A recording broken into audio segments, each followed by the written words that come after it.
Bismillahirrahmanirrahim. Assalamualaikum. Subscribe, like, komen.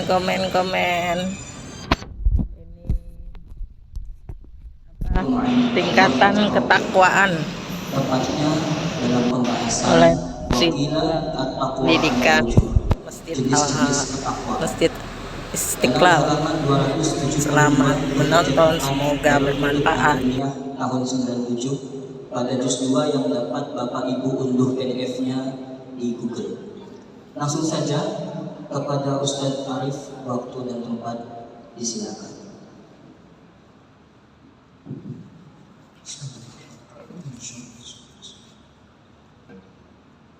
Assalamualaikum warahmatullahi wabarakatuh.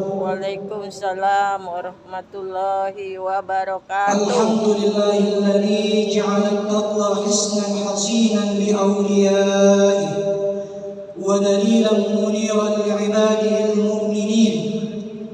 Wa ashhadu an la ilaha illallah wahdahu la syarika lahu. وأشهد أن سيدنا ومولانا محمدا عبده ورسوله سيد الأولين والآخرين وإمام المتقين ورحمة للعالمين اللهم صل وسلم وبارك عليه وعلى آله وصحبه أجمعين صلاة وسلام. Kami muliakan Imam Besar Masjid Istiqlal sekaligus Menteri Agama Republik Indonesia Andre Bruta, Profesor Dr. Kiai Haji Nasaruddin Umar MA. Semoga Allah senantiasa menjaga beliau dalam keilmuan, kesehatan dan pengabdiannya untuk umat dan bangsa. Amin ya rabbal alamin. Yang kami hormati dan kami muliakan dosen pengampu kajian kitab Ba'da Maghrib Dr. Kiai Haji Jamaluddin F. Hashim MA. Semoga Allah melimpahkan keberkahan ilmu dan kemuliaan kepada beliau. Begitupun dengan Bapak Ibu jamaah yang mengikuti kajian Ba'da Maghrib, baik yang mengikuti secara offline maupun online, dimanapun Bapak Ibu berada. Hadirin jamaah rahimakumullah. Pernahkah kita merasa aneh? Badan kita ada di masjid, tapi hati kita lagi di kantor.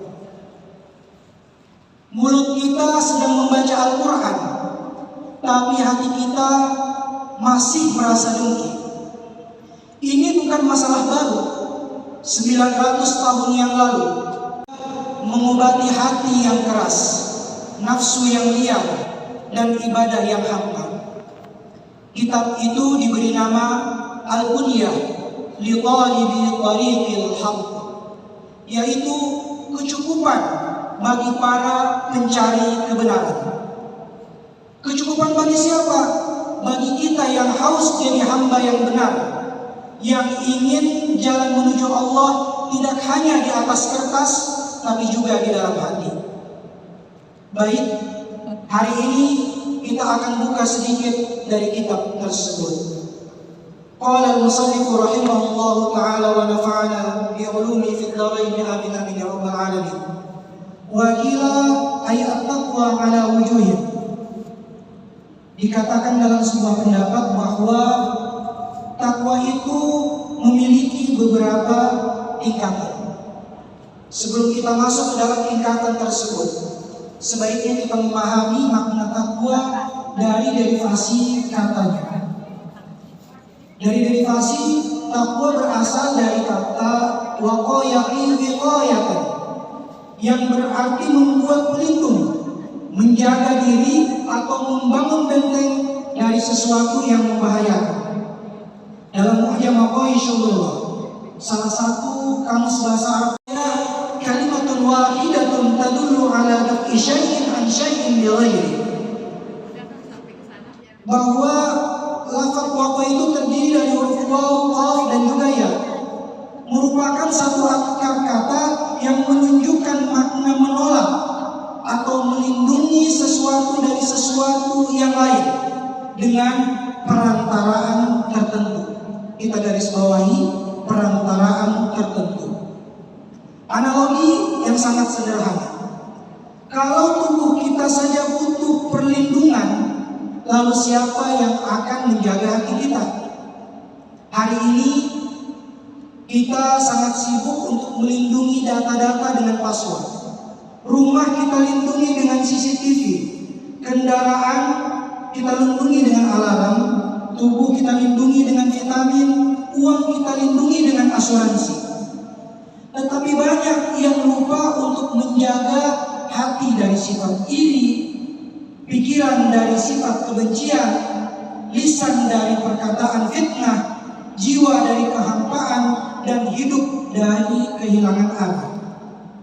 Maka dari itu perlunya dan pentingnya takwa tersebut. Kemudian musannif juga menjelaskan tingkatan-tingkatan takwa. Takwa yang pertama yang diartikan meninggalkan syirik kepada Allah Subhanahu wa taala sebagai Sang Pencipta. Syirik bukan hanya menyembah berhala. Dalam kehidupan modern, syirik sering muncul dalam bentuk yang lebih halus. Misalnya ketika kita lebih takut kehilangan jabatan daripada kehilangan ridha Allah Subhanahu wa taala. Artinya, takwa pada level ini adalah memastikan bahwa Allah tetap menjadi pusat keyakinan dan sandaran hidup bagi kita sekalian. Secara lisan, mungkin kita mampu untuk mengaku beriman kepada Allah Subhanahu wa taala.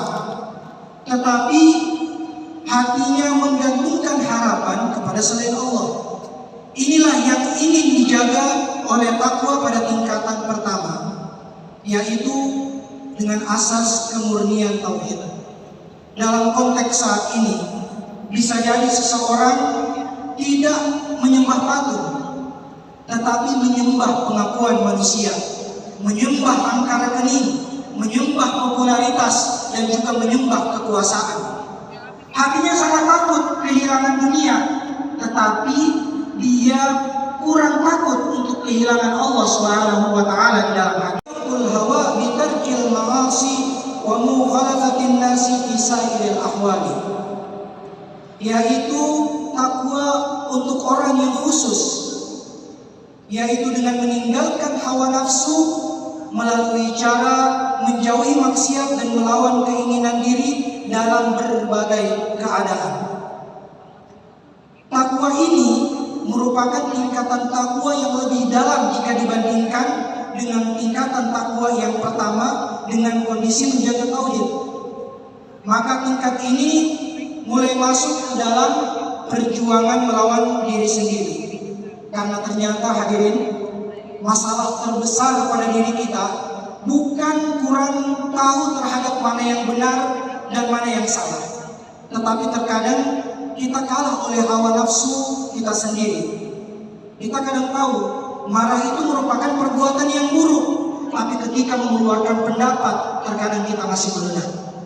Kita tahu ghibah itu merupakan dosa, tapi tetap terkadang kita menikmati untuk membicarakan orang lain. Disinilah takwa secara khusus itu bekerja. Bukan sekedar tahu agama, tetapi mampu menahan diri ketika hawa nafsu mengajak kepada sesuatu yang salah. Bab takwa secara khusus, kemudian Syekh Abdul Qadir Al-Jailani menyebutkan tingkatan takwa yang lebih dalam lagi, yaitu wa taqwa khasil khasi minal awliya'i ay tarkul iradati fil asya'i, yaitu tingkatan takwa yang paling khusus yang dimiliki oleh para wali Allah atau kekasih Allah adalah dengan melepaskan keinginan pribadi dalam berbagai urusan. Yang dimaksud di dalam teks tersebut yaitu keadaan ketika seorang hamba mulai belajar tidak menjadikan ego dan keinginannya sebagai pusat dari orientasi kehidupannya. Bukan berarti dia tidak mempunyai cita-cita atau usaha, tetapi hatinya tidak lagi memaksa, semua harus terjadi sesuai dengan kehendak pribadi kita masing-masing. Kemudian dia mulai ridho dengan ketetapan Allah Subhanahu wa taala. Wattajarrudu fin nawafil minal ibadati. Mereka memurnikan diri dalam ibadah-ibadah sunnah. Watta'alluqu bil asbabi warrukunu ila masiwal maula. Tidak bergantung kepada sebab-sebab duniawi dan tidak. Para wali Allah itu juga tetap bekerja, tetap berdagang, tetap berobat, tetap berikhtiar.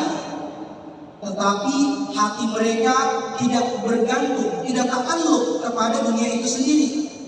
Mereka memiliki kesadaran dokter itu hanyalah sebab, tetapi yang menyembuhkan adalah Allah Subhanahu wa taala.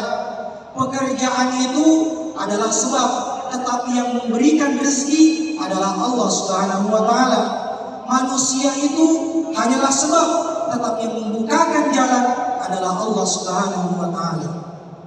Wa luzumul hali wal maqam wa imtizalul amri fi jami'i dhalika ma'irkanul faraid. Mereka menjaga keadaan spiritualnya, tetap taat kepada perintah Allah dalam segala kondisi sambil menyempurnakan kewajiban. Jadi di sini ukuran kewalian itu bukan dianggap sebagai sebuah karomah, bukan cerita-cerita aneh, bukan hal-hal mistis. Ukuran pertama kewalian atau waliullah atau kekasih Allah di sini adalah keistiqomahan dan ketaatan. Menjelaskan takwa secara umum, takwa secara khusus, takwa bagi para wali-wali Allah. Kemudian beliau naik kepada penjelasan tingkatan takwa yang paling tertinggi. Wa taqwal anbiya'i alaihi wassalatu wassalam la yatawajawazuhum ghaibun fi ghaibin, yaitu takwa para nabi alaihi wassalatu wassalam adalah keadaan ketika tidak ada satupun perkara gaib yang melampaui mereka dalam wilayah kegaiban. Para nabi di sini memiliki ketakwaan yang sangat tinggi sehingga Allah menyingkap kepada mereka berbagai perkara gaib sesuai dengan kehendaknya.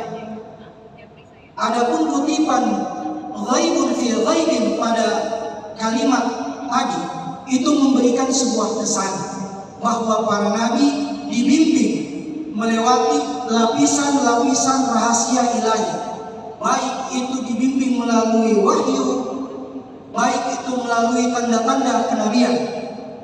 Namun pengetahuan gaib bagi para nabi tetap terbatas pada apa yang Allah Subhanahu wa taala wahyukan kepada mereka, bukan dalam hal mengetahui segala sesuatu secara mutlak. Fahuwa minallahi kepada mereka dan menyampaikan ilham kepada mereka. Wa yarshiduhum wa yahdihim. Allah Subhanahu wa taala membimbing mereka dan memberikan mereka petunjuk. Wa yu'tihim wa yuhannihim. Allah Subhanahu wa taala memberikan karunia kepada para nabi dan kebahagiaan kepada mereka. Wa yutali'uhum wa yubassiruhum, serta menyingkapkan kepada mereka dalam memberikan mereka penglihatan batin. Dari sini dapat kita pahami bahwa para nabi itu pada dasarnya bukan hanya sekedar menerima wahyu, tetapi di dalamnya ada proses takdim, proses pendidikan yang langsung dilakukan oleh Allah Subhanahu wa taala. Nabi Musa dibentuk melalui ujian. Nabi Yusuf dididik melalui kesabaran. Nabi Ayub dibersihkan melalui penderitaan. Bahkan Nabi Muhammad SAW disempurnakan akhlaknya oleh Allah Subhanahu wa taala. La majala lil aqli fi dzalik. Akal manusia tidak mampu untuk menjangkau sepenuhnya hakikat keadaan dari para nabi tersebut.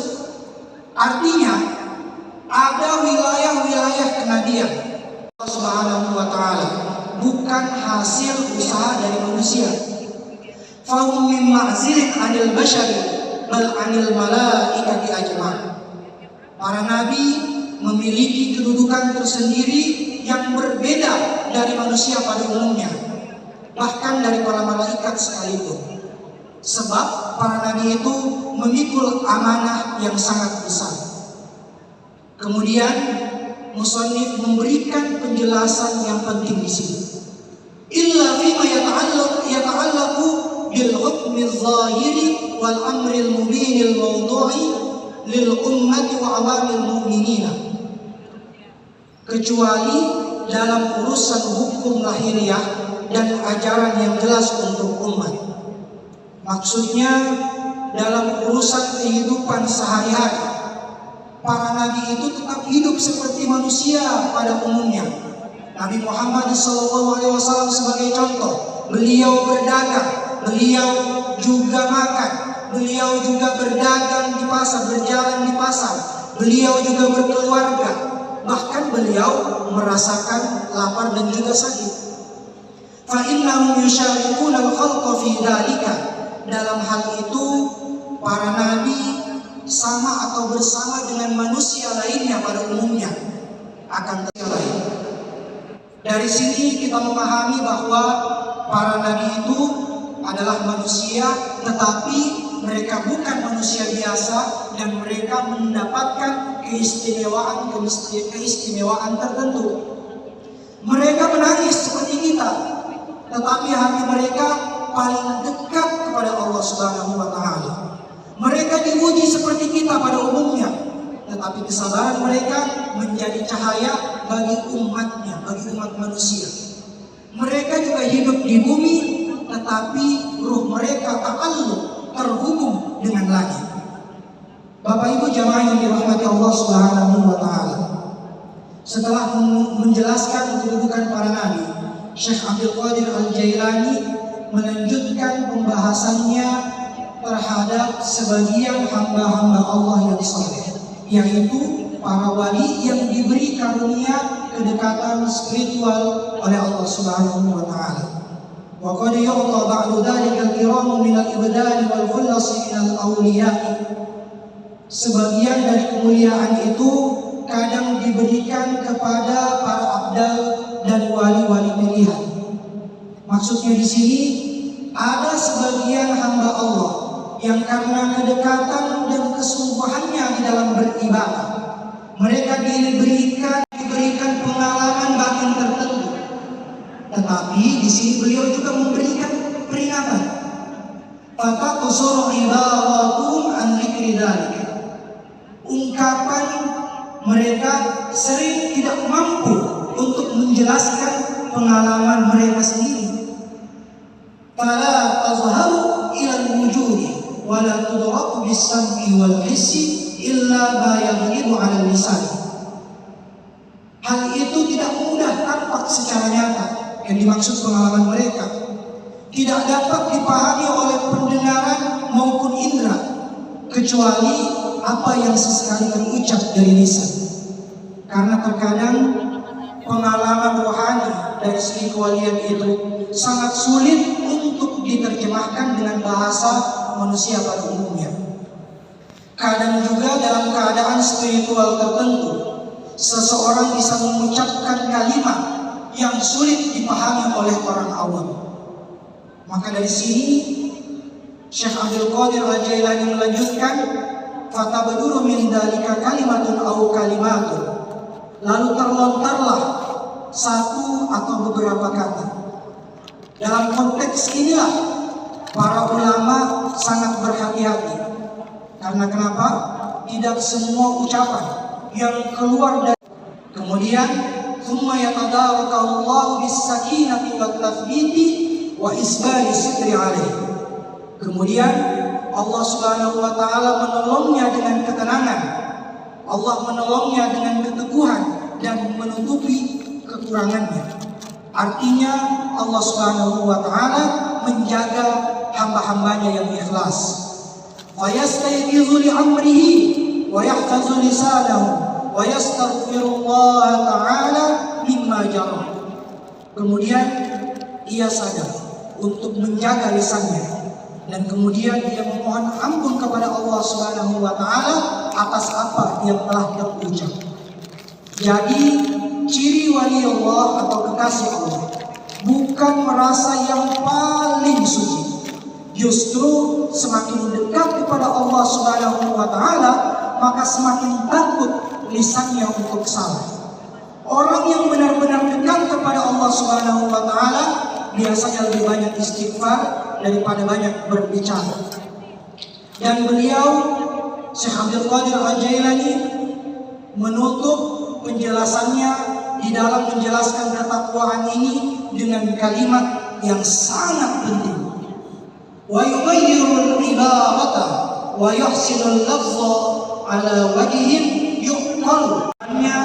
Dengan kata-kata yang dapat dipahami manusia sebagaimana lazimnya yang sudah dikenal oleh umumnya. Pelajaran yang sangat berharga bagi kita. Agama tidak dibangun di atas ucapan yang membingungkan umat. Kebenaran tidak perlu dibuat rumit agar terlihat tinggi. Semakin dalam ilmu seseorang, biasanya semakin mudah ucapannya tersebut untuk dipahami. Karena pada dasarnya tujuan daripada ilmu pengetahuan bukan membuat manusia kagum kepada kita, tetapi membuat manusia semakin dekat kepada Allah Subhanahu wa taala. Takwa bukan berarti kita menjadi manusia tanpa dosa. Takwa yang sederhana bagi kita adalah ketika kita hampir jatuh, kemudian kita masih punya kesadaran untuk kembali lagi. Takwa bukan tentang terlihat suci di hadapan manusia, tetapi tetap punya hati yang takut rusak di hadapan Allah Subhanahu wa taala. Mungkin saat ini kita belum menjadi orang yang suci Subhanahu wa taala, maka selama itu pula pintu takwa masih terbuka. Billahi taufiq wassadah, wallahu muwaffiq ila aqwamit thoriq. Kalau kita di hati kita masih merasa ada rasa takut, berarti itu kita masih takwa kepada Allah. Waalaikumsalam warahmatullahi wabarakatuh. Oleh Syekh Abdul Qadir Al-Jailani, ada banyak jenisnya bapak-bapak ibu. Ada takwa dalam kadar orang awam yang cukup dengan meninggalkan kesyirikan. Ada takwa dalam ukuran orang khos yang juga meninggalkan hawa nafsu dengan salah satunya meninggalkan kemaksiatan. Ada juga takwa yang disebut dengan takwa khosul khos, takwa para kekasih-kekasihnya Allah, yang salah satunya adalah meninggalkan rasa ta'alluq atau keterkaitan dengan sebab-sebab atau perantara-perantara selain Allah. Bapak-bapak, ibu-ibu, hadirin jamaah Masjid Istiqlal rahimakumullah, semoga dengan penjelasan ini bisa menambah pemahaman kita tentang tingkatan takwa, yang mana menjadi ukuran untuk muhasabah atau introspeksi diri kita sendiri, bahwa ada di tingkat mana derajat ketakwaan kita saat ini. Demikianlah kajian kita pada malam hari ini. Kami ucapkan terima kasih kepada Bapak dan Ibu yang hadir mengikuti pengajian kali ini. Semoga ilmu yang kita dapatkan membawa manfaat dan dapat diamalkan dalam kehidupan sehari-hari. Kami mohon maaf apabila ada kesalahan dalam penyampaian kajian pada malam hari ini. Wallahul musta'an wa huwa waliyut taufiq. Wassalamualaikum warahmatullahi wabarakatuh. Terima kasih yang sudah nonton full. Wassalamualaikum. Alhamdulillahirabbil alamin.